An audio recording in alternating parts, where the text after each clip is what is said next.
অবস্থান কর্মসূচি আমরা গতকাল 9টা থেকে শুরু করেছি। আজও আমাদের এই অবস্থান কর্মসূচি চলমান।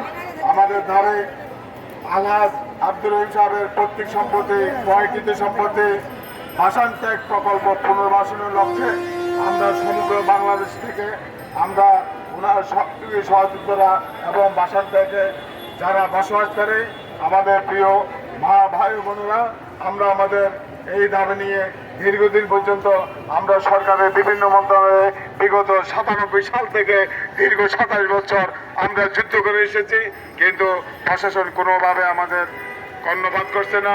আজকে অন্তর্বর্তীকালীন সরকারের প্রধান উপদেষ্টা ডাক্তার প্রফেসর মোহাম্মদ ইউনূস সাহেবের কাছে আমরা আমাদের এই আন্দোলনকে, এই অবস্থান কর্মসূচিকে আমরা অহিংসভাবে ভদ্রতার সহিত আমরা জানান দিতে চাই। আমরা ভাসান ত্যাগ পুনর্বাসন এবং কলমিলতা সুপার মার্কেটের চেয়ারম্যান আলহাজ আব্দুর রহিম সাহেব ইতিপূর্বে গুরুত্বপূর্ণ বক্তব্য দিয়েছেন। আমাদের ভাষা স্পষ্ট, আমাদের কথা স্পষ্ট, আমাদের পৈতৃক সম্পত্তি, আমাদের অধিকার, আমাদের ন্যায্য। আমরা ভাবি আমরা আমাদের ভাষান ত্যাগ প্রকল্প আমরা এই বস্তির বাসীর কাছে সরকারকে করবো। আপনি প্রশাসনিকভাবে আমাদেরকে এটা আমরা ভাষান প্রকল্প যে ছাত্র এটাকে বাস্তবায়ন করার জন্য আমরা ইতিপূর্বে আমরা প্রস্তুতি নিয়েছি। সেখানে আমাদের কার্যক্রম এবং নির্মাণাধীন ভবনগুলার পরিচর্যার কাজ শুরু করবো। সেই নিরিখে আমরা এখানে আজকে অবস্থান কর্মসূচি করেছি। আমরা অবস্থান কর্মসূচি পালন করে যাব আগামীকাল সকাল 12টা পর্যন্ত।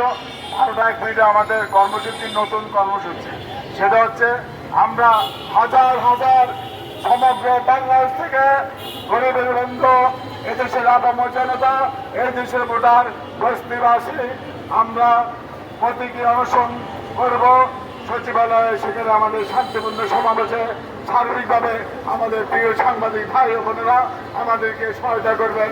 আমাদের আশার আলো, আমাদের আশার প্রদীপ আপনাদের মাধ্যমে অন্তর্বর্তীকালীন সরকারের প্রধানকে আমরা জানান দিতে চাই। আমরা অহিংসভাবে আমাদের আগামী প্রতীকী অনশন পালন করব।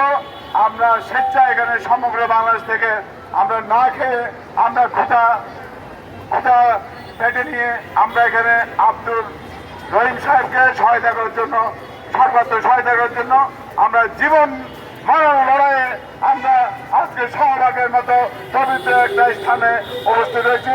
আমাদের এই আন্দোলন বেগমান, এই আন্দোলন তীব্রতা থেকে আরো তীব্রতর হবে। এই আন্দোলন চলমান আন্দোলন। এই আন্দোলনকে যতক্ষণ পর্যন্ত আমাদের দাবি না মানবে, আমাদের হাত দফা দাবি কার্যক্রম আমরা ঘোষণা করব।